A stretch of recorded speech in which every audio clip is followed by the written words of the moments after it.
Hi అండి. Welcome back to Pavina's vlogs. నేను మీ చిట్టి అమ్ములనండి. ఈరోజు మనం తయారు చేసుకునే రెసిపీ ఫిష్ ఎగ్ ఫ్రై అండి. ముందుగా స్టవ్ మీద పాన్ పెట్టి 2 గ్లాసులు నీళ్లు పోసుకొని దానిలో ఉప్పు, పసుపు, నూనె వేసి నీళ్లు మరిగాక దానిలో ఫిష్ ఎగ్ వేసి కొద్దిసేపు ఉడికించుకొని ఇలా అయిన తర్వాత దానిని వడకట్టుకొని పక్కన పెట్టుకోవాలి. ఇప్పుడు పాన్ పెట్టి 2 స్పూన్లు నూనె వేసుకొని ఒక ఉల్లిపాయ మిక్సీ చేసి పేస్ట్ చేసుకొని ఉల్లిపాయ కొంచెం వేగిన తర్వాత దానిలో కరివేపాకు వేసుకొని 2 స్పూన్లు అల్లం వెల్లుల్లి పేస్ట్ వేసి పచ్చివాసన పోయే వరకు వేగించుకొని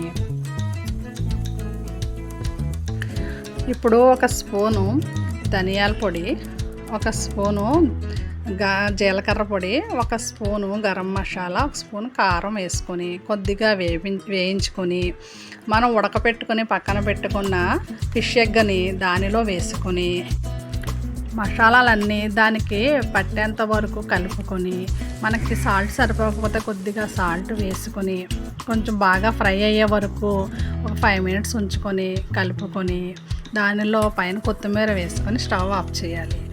ఇప్పుడు నిమ్మకాయ పిండుకుని తింటే ఫిష్ ఎగ్ ఫ్రై రెడీ అయిపోయిందండి.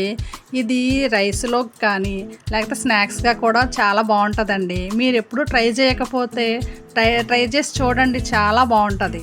చూసారా ఎంత బాగుందో? ఇదేనండి fish egg fry. Thank you for watching. Do like, share, subscribe.